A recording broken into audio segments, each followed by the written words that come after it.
സംഘപരിവാർ കേന്ദ്രങ്ങളിൽ നിന്ന് ഈ സിനിമയ്ക്കെതിരെ അതിൻ്റെ അണിയറ പ്രവർത്തകർക്കെതിരെ ഉയരുന്ന വിമർശനം അത് ഒരു പടി കൂടി കടന്ന് വ്യക്തിഹത്യ, അതിനപ്പുറത്തേക്ക് ഭീഷണി എന്നിവയൊക്കെ നമ്മൾ എല്ലാവരും കാണുന്നുണ്ട്.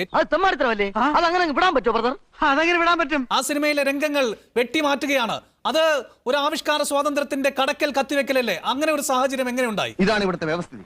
We are living in a very cruel society. ആര് പറഞ്ഞിട്ട് അനൂപ് ഇത് വെട്ടിമാറ്റുന്നത്? താങ്കൾ ഈ പറഞ്ഞ മാതിരി ആരാണ് ഈ സിനിമയെ തടയാൻ പോയത്? വെറുതെ കിടന്ന് ഉരുളാദാശനെ. ആശാന്റെ കംപ്ലീറ്റ് ബയോഡാറ്റ ഞങ്ങൾക്ക് കിട്ടിക്കഴിഞ്ഞു. കിട്ടിയല്ലേ? എവിടെയെങ്കിലും കൊടി പിടിച്ച് സിനിമാ തിയേറ്ററിന്റെ മുമ്പിൽ വരുന്ന ആ ടിക്കറ്റ് എടുത്തവനെ ആരെങ്കിലും തടഞ്ഞോ? ഓഹോ, കഥ അവൻ അങ്ങനെ ആക്കിയല്ലേ? ഇവൻ പറയുന്നത് വിശ്വസിക്കരുത്. ഇവൻ ഭക്ഷണം കഴിക്കാനും കള്ളം പറയാനും മാത്രമാണ് വാ തുറക്കുന്നത്. ആരെങ്കിലും അതിന്റെ മുമ്പിൽ ബാരിക്കേഡ് വെച്ചോ? ആരെങ്കിലും തിയേറ്റർ കത്തിക്കാൻ പോയോ? ആരെങ്കിലും ഒരു സിനിമാ തിയേറ്ററിന്റെ മുതലാളിയെ ഭീഷണിപ്പെടുത്തിയോ? അതുകൊണ്ട് ഇപ്പൊ എന്താ? ആരോടെങ്കിലും ഇതൊന്നും പറഞ്ഞില്ലെങ്കിൽ എനിക്കൊരു മനസ്സമാധാനം കിട്ടണ്ടേ? നിങ്ങളുടെ ആളുകളിൽ നിന്ന് ഈ സിനിമയ്ക്ക് ഭീഷണി ഉണ്ടായിട്ടില്ലേ? വ്യക്തിഹത്യ ഉണ്ടായിട്ടില്ലേ? അതൊന്നും എനിക്കറിയാൻ മേല. ഇങ്ങനെ എന്തെങ്കിലുമൊക്കെ പറയുമ്പോഴേ എന്റെ മനസ്സിനൊരു സന്തോഷം ഉണ്ടാവുള്ളൂ. ഞാൻ എന്റെ സന്തോഷം നോക്കിയാ പോരെ. അവരിലെ IS ഇപ്പൊ പൃഥ്വിരാജിനെ പറ്റി പറയുന്ന IS ബന്ധം അന്വേഷിക്കണമെന്നാണ്. ജോർദാനിൽ IS-കാരുമായി ചർച്ച നടത്തിയിട്ടുണ്ടോ, സംസാരിച്ചിട്ടുണ്ടോ? അത് അന്വേഷിക്കണം. ഈ സിനിമയുടെ സാമ്പത്തിക സോഴ്സ് ഏതാണ് എന്ന് അന്വേഷിക്കണമെന്ന് ഓർഗനൈസർ എന്നും പറയുന്നു.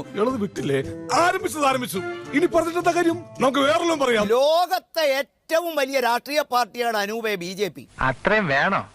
വേണം, കുറച്ച് കടുപ്പത്തിരിക്കട്ടെ. ഞങ്ങൾ ഏതെങ്കിലും സിനിമ കണ്ട് ആ സിനിമയെ കുറിച്ചുള്ള അഭിപ്രായം രൂപീകരിക്കുന്ന ഒരു പണിയെടുക്കുന്ന പാർട്ടിയല്ല ഞങ്ങൾ. ഞങ്ങൾക്ക് വേറെ ഒരുപാട് പണിയുണ്ട് അനൂപേ. ആവേശം കൊണ്ട് ഓരോന്ന് വിളിച്ചു പറഞ്ഞ് തടിയേടാക്കണ്ട, പണിയെടുക്കാതെ ജീവിക്കാൻ നോക്ക്. 2002 രാജ്യത്തൊരു കലാപം ഉണ്ടായി എന്ന് പറയുമ്പോൾ അത് ഗുജറാത്ത് കലാപമാണ്, ഞങ്ങൾ അതിന് നേതൃത്വം കൊടുത്ത ആളുകളാണ് എന്ന് RSS പറയുന്നത്. ഒരോളം സൃഷ്ടിക്കാൻ തന്നെയാണ് ഈ സദാശിവം വന്നിരിക്കുന്നത്. അവിടെ ആയിരക്കണക്കിന് വരുന്ന മനുഷ്യരെ അഗ്നിക്കിരയാക്കിയും ആയുധ ഉപയോഗപ്പെടുത്തിയും കൊലപ്പെടുത്തി കളഞ്ഞു, വംശഹത്യ നടത്തി കളഞ്ഞു എന്ന് പറയുമ്പോൾ RSS-കാരൻ പറയാ അത് ഞങ്ങൾ അന്ന് ഗുജറാത്തിൽ നടത്തിയ വംശഹത്യ വീണ്ടും ഓർമ്മിപ്പിക്കുകയാണ്. ഓർമ്മകളിൽ നിന്നും മായ്ച്ചു കളയണം എന്നിവർ ആഗ്രഹിച്ചുകൊണ്ടിരിക്കുന്ന ഘട്ടത്തിൽ ഇത്തരത്തിലൊരു ചലച്ചിത്രം പ്രത്യക്ഷപ്പെട്ടു, ഇത്തരത്തിലൊരു ചലച്ചിത്രം പിറവി കൊണ്ടു എന്നുള്ളതാണ് ഇതിന്റെ പ്രത്യേകത.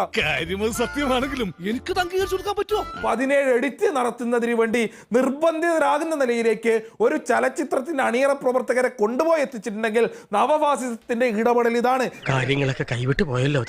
വിഷമിക്കാതിരിക്കും, ഇതിലും വലുത് ഏതാണ്ട് വരായിരുന്നു. ഇങ്ങനെ തീർന്നെന്ന് കരുതിയാൽ മതി. എന്തിനാ ഈ 17 കട്ട് 2002 ഗുജറാത്ത് എന്ന് കാണിച്ചുകൊണ്ട് കൂട്ടക്കുരുതിയുടെയും കൊലപാതകങ്ങളുടെയും ബലാത്കാരത്തിന്റെയും ഒക്കെ രംഗം കാണിക്കുമ്പോൾ അത് ഞങ്ങളെ തന്നെയാണ്, ഞങ്ങളെ കുറിച്ചാണ്, ഞങ്ങളെ മാത്രമാണ് എന്ന് സംഘപരിവാറിന് തോന്നുന്നുണ്ടെങ്കിൽ കോഴിയെ കട്ടവന്റെ തലയിൽ പൂട എന്ന് പറയുമ്പോൾ തപ്പി നോക്കുന്ന കള്ളന്റെ ദുരവസ്ഥയാണ്.